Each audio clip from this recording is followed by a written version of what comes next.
皆さんこんにちは、メストリングスです。今回はこちら、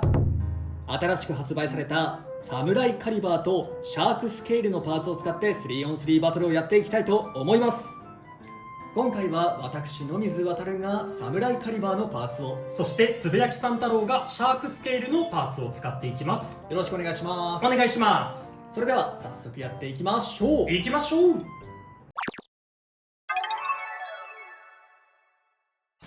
最初にシュートポジションを決めるじゃんけんをします。最初はグー、じゃんけんぽい。左。お互いのファーストベイ、せーの、じゃん。シャークスケール 160R。 ケルベロスブラスト W660FB。 ファーストバトルレディーセット、3、2、1、ゴー。さて攻撃力を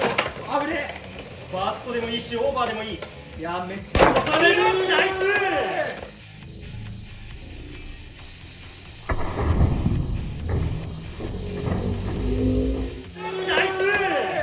ァーストフィニッシュ。シャークスケールに2ポイント。やったぜ。やりたかったことがやれた。いいね、シャークスケール。めちゃめちゃね、飛ばされてもいたし、だからオーバーの危険性もあったけど、綺麗にバーストね、決められたね。これが強いよ、やっぱ。お互いのセカンドベイ、せーの、じゃん。ティラノロア 170LR。 サムライカリバー 960B。 セカンドバトルレディーセット、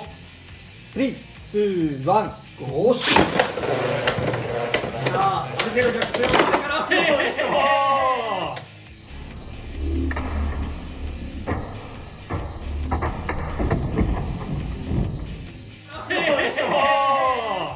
エクストリームフィニッシュ。ティラノロアに3ポイント。やったぜ。ということで、この 3on3 バトルの勝者はつぶやきさん太郎。いや、アタックで決まったのでかいな。綺麗にバチコーンとね、エクストリーム決まったね。やったぜ。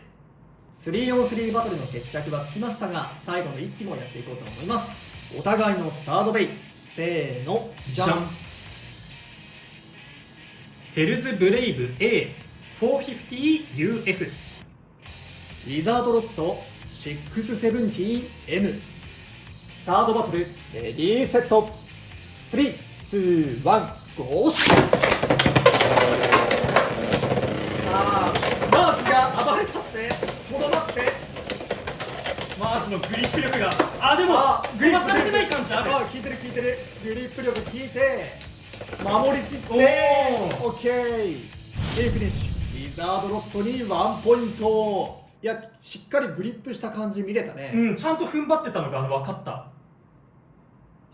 はい、ということで今回はシャークスケールデッキセットとサムライカリバーの新パーツを使った 3on3 バトルをやってきました。いかがだったでしょうか。いや、こっちはね、シャークスケールデッキセットのメインブレードをそのまんま、シャークスケールとティラノロアとヘルズブレイブ、ヘルズブレイブはちょっとアシストブレードの方を変えてはいたものの、そのまんまのデッキセットのままの構成でも十分戦えたし、今回のデッキセットがね、アタックですごいアタックタイプばっかりのベイが入ってて、個人的にはすごく使ってて楽しいデッキセットだなという風に感じました。で、このデッキセットのメインブレードのままでもね、十分戦える強さあるなって今回感じましたね。中でも特にこのシャークスケールはね、めちゃくちゃ強いよ。このブレードすごくいい。攻撃力がめちゃくちゃあって、相手を吹っ飛ばすこともできるし、バーストも狙えるしで、今まで結構ね、アタック系のベイってオーバーを狙ったりしての2ポイント狙いっていうのが多かったと思うんだけど、このシャークスケールに関してはオーバー狙いだけじゃなくって、バーストも狙って発動させることができるっていうのがすごい強みになってるなっていう風に感じました。ブレードのメタルの位置が他のベイよりも低くなってて、このランチャーフックよりも下にブレードがあるから、相手のラチェットとかに攻撃しに行きやすいんだよね。でなおかつ今回はちょっとラチェットとビット変えてはいるものの、デフォルトだったら 450UF っていうことでめちゃくちゃ低いカスタマイズすることができて、よりバーストを狙いにいけるようなカスタマイズになってて、でしっかりその狙いが決まるっていうのが気持ちいいね。すごく強いよこれ。それに今まで結構ねアタックがすごく強いブレードっていうのはその分スタミナが減ってたりもしたんだけど、このシャークスケールに関してはアタック力めちゃくちゃ高いのにスタミナも結構残ってて、なんか欠点という欠点があんまり見つからないなっていう風に僕は感じました。でバースト狙えるっていうのはまあもちろんなんだけど、オーバー狙いに関しても相手をただ吹っ飛ばしてオーバーポケットに叩き込むっていうだけじゃなくって、背が低いからこそアッパー攻撃になって相手のバイを浮かせて吹っ飛ばすことができるから、相手の踏ん張りとかが効かなくなってよりオーバーさせやすいみたいなこともあるかなって感じました。確かにね、エクストリームラインに引っかかったりとか、この手前の段差でねちょっと引っかかってなんとか帰ってこれたみたいなのもあるから、そうそう、引っかかりをもう飛び越えて直接オーバーゾーンに叩き込むみたいなことができるから、これもアッパー攻撃の良さが生きるなって感じましたね。あとまだまだいいところがあってほんと止まんないんですけど、このシャークスケールリバース率がめちゃくちゃ高いなっていう風にも感じました。攻撃力があるからこそお互い弾き合って自分がオーバーゾーンに行っちゃったりもするんですけど、オーバーゾーンに入ってからのリバース率がすごく高いなって感じてて、そこもシャークスケールの魅力だと思いますね。あとは今回僕はヘルズブレイブにつけてた新しいラチェットの450とアンダーフラット。450のラチェットも今までで一番低い背にすることができるラチェットなので、アタックに関してはもちろんなんですけど、アタック以外でもなんか活かせそうな気がしてて、結構これカスタマイズの幅が広がるなっていう風に感じるラチェットだと思います。今後いろんなところで試してみたいなと思いました。アンダーフラットに関してもこれもいいビットですね。やっぱシャークスケールと相性がいいっていうのもあるんですけど、結構いろんなアタックベイは背を低くしたいっていうの多いと思うので、このアンダーフラットで背の低いアタックが生きてくるかなと思いました。ただね、結構強めにシュートすると自滅もしやすいので、このアンダーフラット使うときは自滅しないように打つっていうのが結構必要なポイントかなと感じましたね。ともう一つ気になったのは、背が低いからこそちょっとでも斜めになっちゃうとエクストリームラインのギアに引っかからずに、このビットの上の部分がエクストリームラインに当たったりとか、ラチェットがエクストリームラインに当たったりとかで、まっすぐエクストリームラインに入っていかないと綺麗なダッシュはしづらいっていうところは感じました。それとデッキセットに入っていたティラノロア、こちらも新パーツ。これもねいいブレードではあるんですけど、ちょっと出るのが遅かったかなっていう風に感じるところはありました。もともとハズブロ海外の方で先に出てたものが日本にやってきたっていう形なんですけど、フェニックスウィングと似たような形、フェニックスウィングを元にしてちょこっとデザイン変えてますよっていうのがこのティラノロアなんですけど、こういうデザイン替えのハズブロベイっていうのは結構ね元のやつより重量が軽くなってたりするので、フェニックスウィングの言い方悪いかもしれないんですけど介護感みたいな感じでフェニックスウィングよりちょっと弱いかなぐらいの位置づけになってしまうので、もうちょっと出るのが早かったらそのフェニックスウィングとティラノロア両方ともデッキに入れるみたいなこともできたと思うんですけど、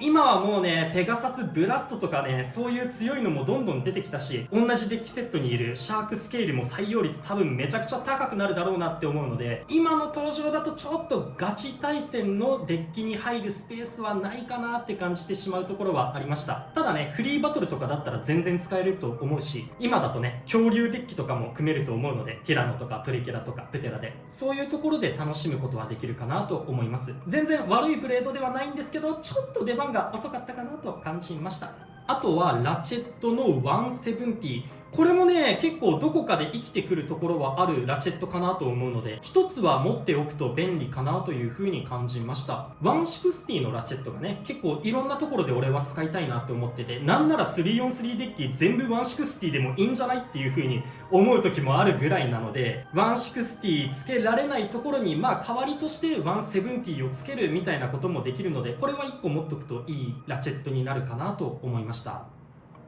そして私野水航は今回サムライカリバーの新パーツを使ったんですが、サムライカリバーはね綺麗にエクストリームフィニッシュされてしまったなという感じにはなっていますが、そこまで悪いブレードではないんじゃないかなと今のところは感じています。上のこの刀のモチーフとかを見ると結構角張って四角っぽいのかなっていう風に見えるんですが、裏面から見ると結構わかるんですけど、かなり丸い感じになっていて、スタミナ系とかディフェンス系で意外と活躍するんじゃないかなと思っております。意外とこう触ってもあんまり引っかかりがめちゃめちゃ強い部分は、多少あるかなぐらいで引っかかりづらいような形にもなってると思いますし、あとねこれだけ分厚いメタルの部分が外側にだいぶ寄ってるという形になっているので、遠心力による持久力の向上ってのはかなり見込めるようなブレードなんじゃないかなと思っております。やっぱりウィザードロッドと比較するとちょっと劣るかなと思ってしまうところもありますが、シルバーウルフと競った時にこっちが強いよってなるとワンベイとかでね使われる機会はあるかなとは思うんですけど、シャークスケールが増えるとちょっと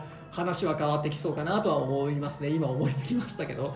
でも結構使い道きれいに決まったりとか、環境によっては全然活躍する見込みのあるいいブレードなんじゃないかなと今のところは思っております。そして新しいビットのマージ、細い軸先とその周りのラバーのパーツが特徴的なビットなんですが、マジで使い方わかんねえなーってのが正直な感想ですね。今回ね対戦中に結構グリップするよ、綺麗にとどまるよみたいなところは見れたんですけど、とはいえ飛ぶ時は飛びますし、それこそシャークスケールみたいな上に持ち上げられるような攻撃するとこのラバー部分はもちろん意味がありませんし、かといってアタックタイプとかそういうので使うとなんかエクストリームダッシュを妨害されるこのビットにみたいな、自分のビットにこう途中でギュッて止まっちゃってブレーキかかっちゃってエクストリームダッシュ行きませんとか、逆にエクストリームダッシュバンバン回りますとか、制御がめちゃめちゃ難しいっていうビットな感じがしますね。あとディフェンスでどれだけ守っても途中姿勢をこう崩すとラバー部分が当たってすごい失速するんですよね。というのも結構気になるところなので、ディフェンスで使うと持久力が気になって、でアタックで使うとこの軌道のね読めなさというか扱いづらさが目立っちゃってっていうのがかなり気になってしまうビットかなとは思いました。あと身長がかなり高くなるというのもデメリットの一つかなと思いますね。結構こうラチェットがむき出しになってしまうので、ラチェットを狙いに来るブレードとかと当たったりとか、なんならラチェット別に狙ってないんですよみたいなブレードと当たってもラチェットに当たっちゃうみたいな、そういう試合が出ちゃうってのもちょっと気になるところかなとは思います。そんなにねバースト率自体は高くはないとは思うんですけど、ちょっとね難しさがありますし、頭が重くなってこんだけ背が高いともちろんバランスも保ちづらくなって、保たなくなるとラバーが吸ってみたいな、結構悪循環みたいな感じがしちゃってて、かなりクロウド向けのパーツですね。でも使ってる分には面白いパーツかなとは思いますね。ということで、今回のつぶやきさん太郎みたいにそのままブレードを使ってもかなり強いシャークスケールデッキセットとサムライカリバー、興味のある方はぜひ買って遊んでみてください。ということでこの動画が良かったらグッドボタンとチャンネル登録よろしくお願いいたします。それではまた次の動画でお会いいたしましょう。バイバイ。バイバーイ。